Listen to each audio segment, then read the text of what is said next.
Welcome, Lloyd, to Metallarium Pages. It's a great pleasure to talk with you about the Koldbrann, this new album, Ingen's Cancel, and more things related to the metal world in general. So we start by asking, how are you? How are you do today? And how is the band Koldbrann doing?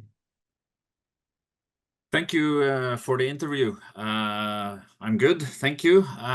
We just released the album a few days ago, so that's something we've been waiting for quite a long time. It's an album we've worked with for a few years, and I think we even had the master ready since last spring. So yeah, it's great to finally have it out, and we have some upcoming concerts, and yeah, things are lined up. So the band is good. Hmm. Okay. Well, you mentioned a bit about that the album was released a few days ago. So how do you feel the reception of your fans and press has been to this new album so far? Do you guys usually read reviews or criticisms that get posted online, and how do you take it? Yeah, it's always interesting to read the reviews.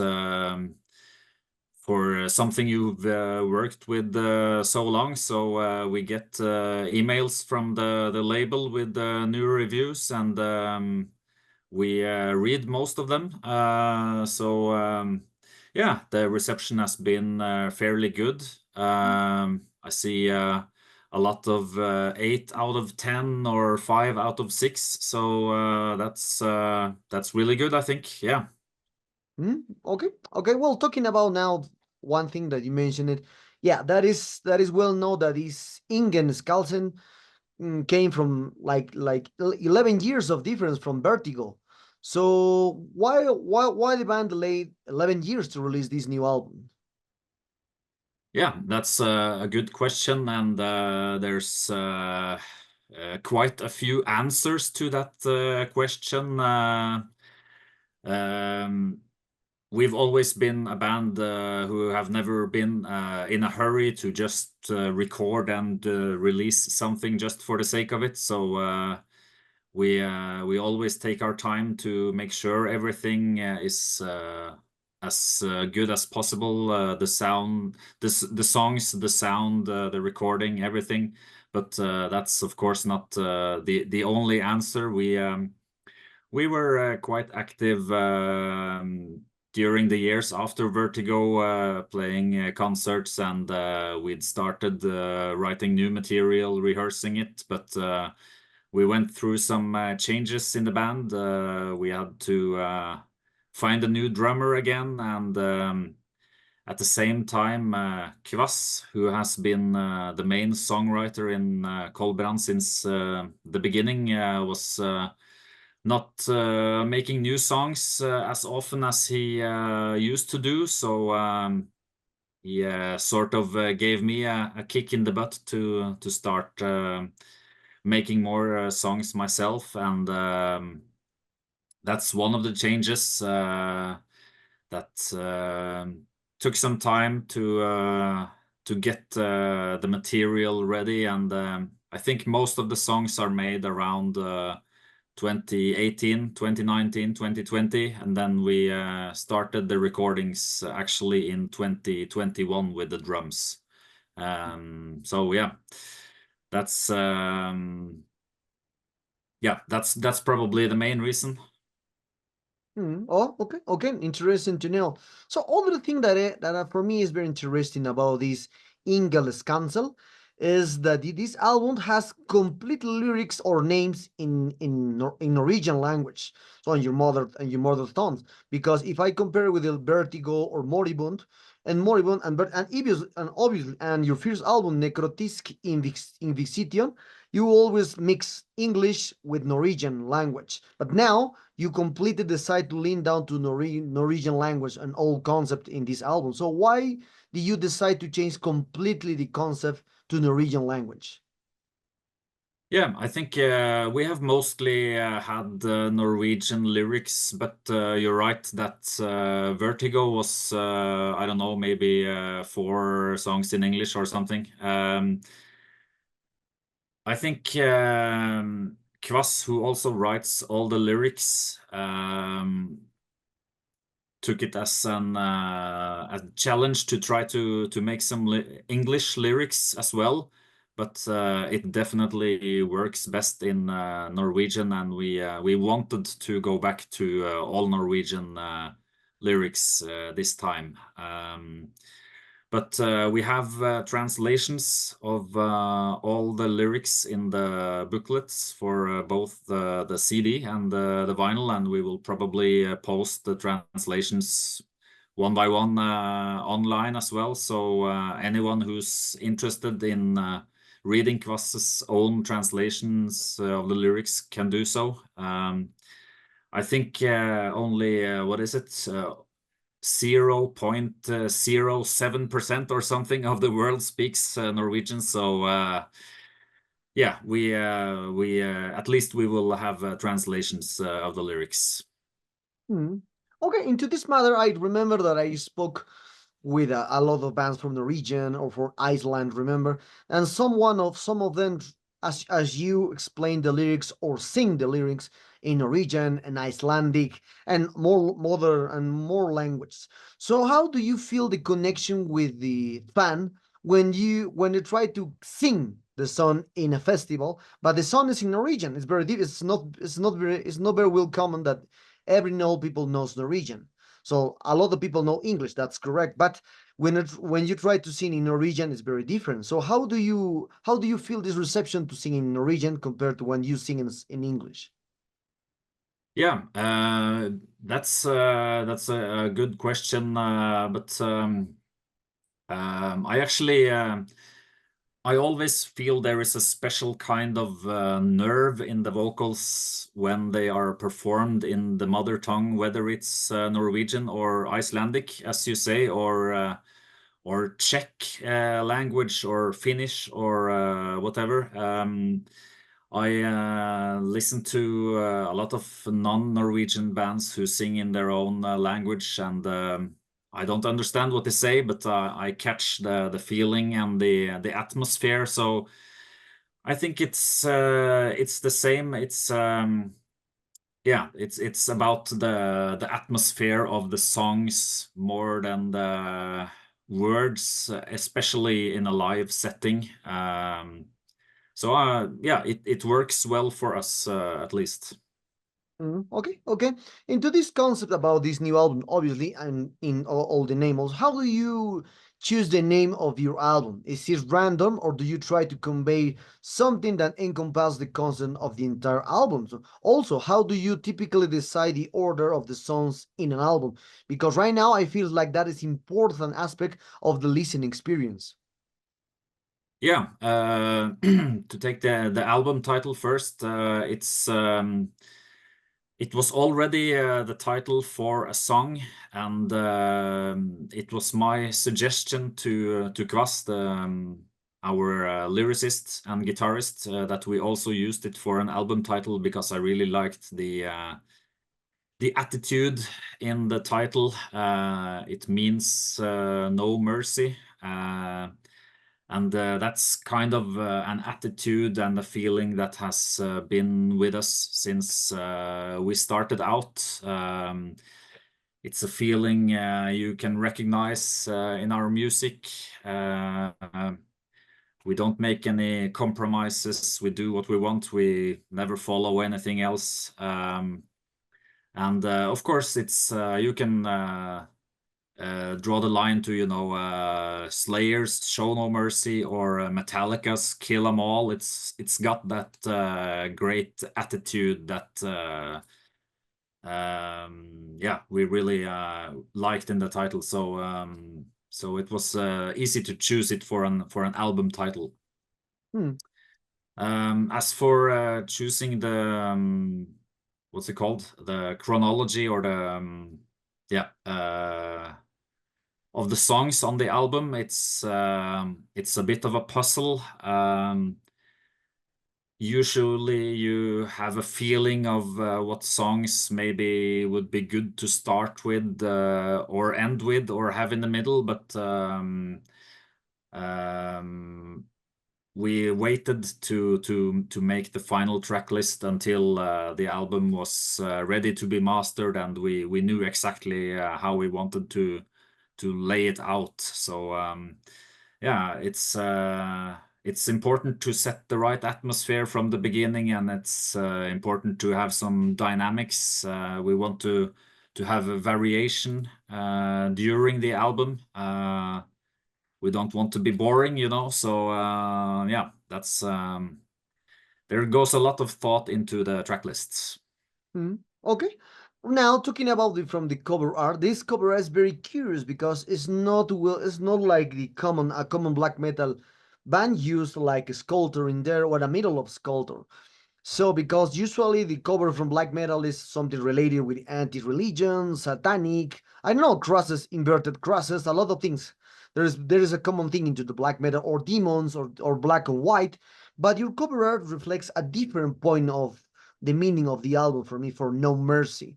So for these aspects, how do you choose your album art and what were you trying to express with it? Yeah, I'm glad to hear you say that it sticks out and it's not a typical cover because that's a little part of what we wanted. We don't want to have this normal cover you see all the time. We wanted to stand out, and as you say, it's also very connected to the title. I think you know, the image of an old statue that is broken. It's a very powerful symbolism of No Mercy. It just sets the right atmosphere, I think. So we are very pleased with the cover in that way. Mm. Okay, okay. Now talking about now, many bands and musicians see each album as a child. Each one is special in its own way. It's a bit of cliche to say that in each new releases is the band's best. But you consider this new album is your best work to date? If so, what are the reasons that this make this your best album to date? Yeah, you point out it is a bit of cliche, and it's kind of expected to say that, you know, the last album is always the best, and I'm not sure. I mean, we are really satisfied. I'm also very satisfied with our previous album. So I don't necessarily want to rank the albums in that way, but we are, yeah, very satisfied with how it turned out. And what's important is that it's kind of another album for us. We didn't want to do Vertigo again, so we have moved on from that, maybe even moved back from that. I could say the new album is a kind of devilish mix of the three previous albums, of all the three previous albums. So yeah, and let's see what happens next. But for now, we are very satisfied with this one. Mm. Okay, okay. So what talking about the promotion for this new album? So, what kind of plans do you have for this new one? Perhaps you will embark in more tours, release videos, or perhaps you're already working a new album. Who knows? What kind of plans do you have for this new album and Koldbrann? Well, we hope to play as many concerts as possible. That doesn't mean we want to do tours all the time, but we still feel a very great sense of reward in performing the songs live. The energy you give the songs, the energy you get from the songs and from the audience when performing the songs live is something we still hold high. So we have some concerts, festivals coming up this autumn, and we've got a few more booked for next year. So we even got to play some places we haven't played before, like Canada this summer, and Istanbul this autumn. So yeah, it's great to be able to bring our music to these places as well. Mhm. Okay, okay, nice, nice. Now talking about now a little more about the history of the band. Well, the band starts in 2001. So then your first album came independently.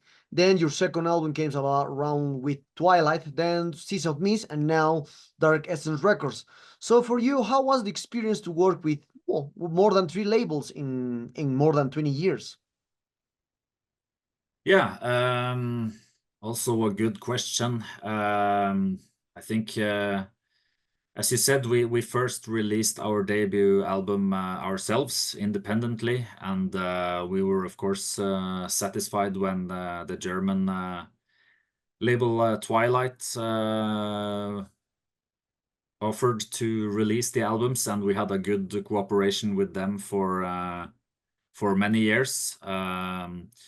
They actually went bankrupt a few years before Vertigo, so it was natural to find a new label then, and we were very pleased with signing to Season of Mist at that time. They made a really good promotion of Vertigo, and we were very happy with the release then, but we later discovered we're maybe too small of a band for Season of Mist. They have so many other bands and so many bigger bands, so that makes the cooperation a little bit difficult again. So we really wanted to go home, find a Norwegian label for the new release.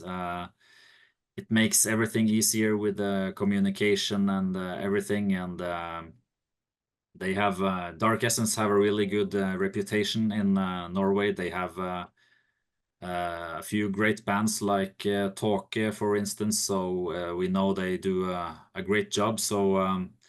So far it's been really great to release the new album with Dark Essence. Mm. Okay, okay. So one thing that black metal has always had since the 90s is that it was a style of fear and darkness. Oh, but over the years, this style has become more and more mainstream, as you can see for the social media.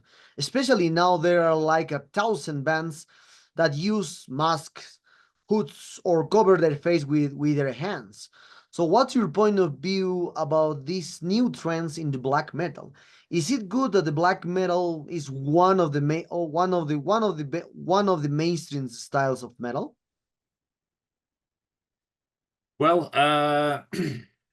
as you point out, there's definitely a lot of bands doing the same thing with the masks and everything, and that's always been important for us to go our own ways and to not follow any kind of new trends showing up. So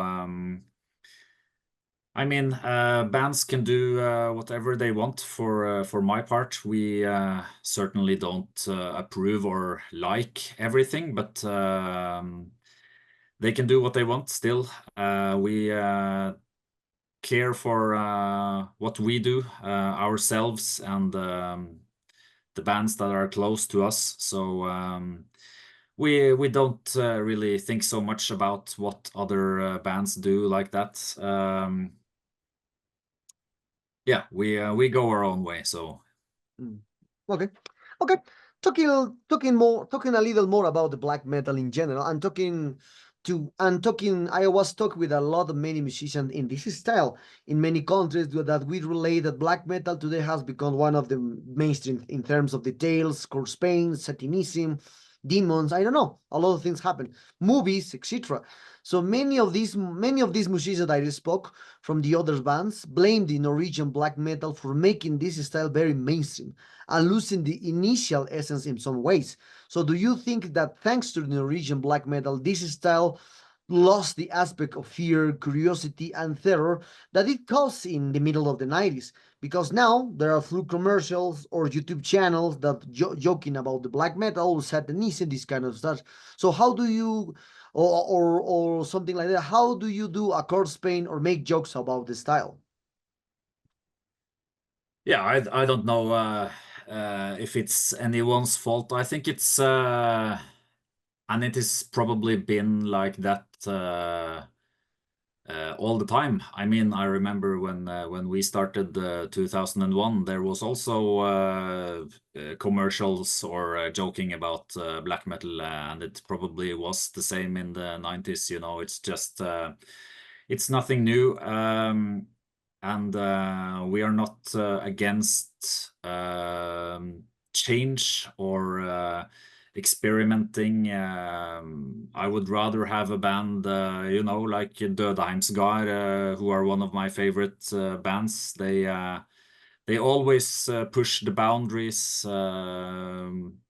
within black metal, and that's what make them the most interesting band, I think. You know, in the beginning in Norway, there all the bands sounded different. They had their own styles, and yeah, even though we play quite traditional black metal or Norwegian black metal, if you like, we always try to do something to expand our sound and the visuals, you know, with the cover or photos and stuff like that.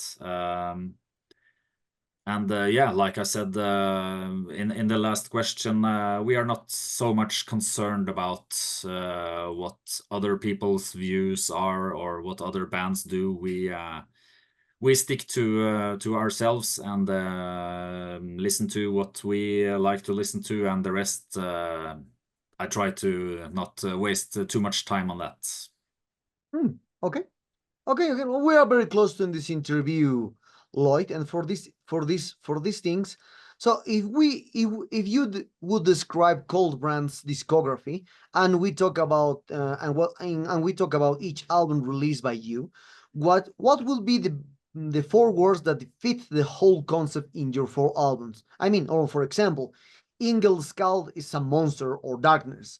One word that describes just whole sound for you or the concept for one album that you release. Only one Yes, word for one each word. album. Yes, one word. Okay, that's a tough one, but from the beginning, Yes, yes. yeah. The word for the first album, Necrotisk Inquisition, I would say raw, and it's I don't know, it's hard to choose only one word, but moribund was yeah, it was more matured, more developed, but to find one word, maybe dark, and vertigo was definitely experimental. I guess that would be the word, since we incorporated some new elements and stuff. And the word for the new album, Ingen Skånsel, maybe attitude would be a proper word. Great, great. Well, Lloyd, thanks for this interview. It was a pleasure to talk with you today. This new album, Ingel, well, that name's in, well, the name is very difficult to pronounce Yeah, in English. So, a No Mercy album, and so that's the yeah. traduction in English. So it's a great album, by the way. Congratulations on this new one. Thank you very much. Perhaps do you want to add something to your Latin American fans and obviously Metallerium followers? Yeah, well, we definitely hope to be able to come to Latin America at some point. That would be great. We've heard lots of great stories from other bands who have been there. So until then, ingen skånsel.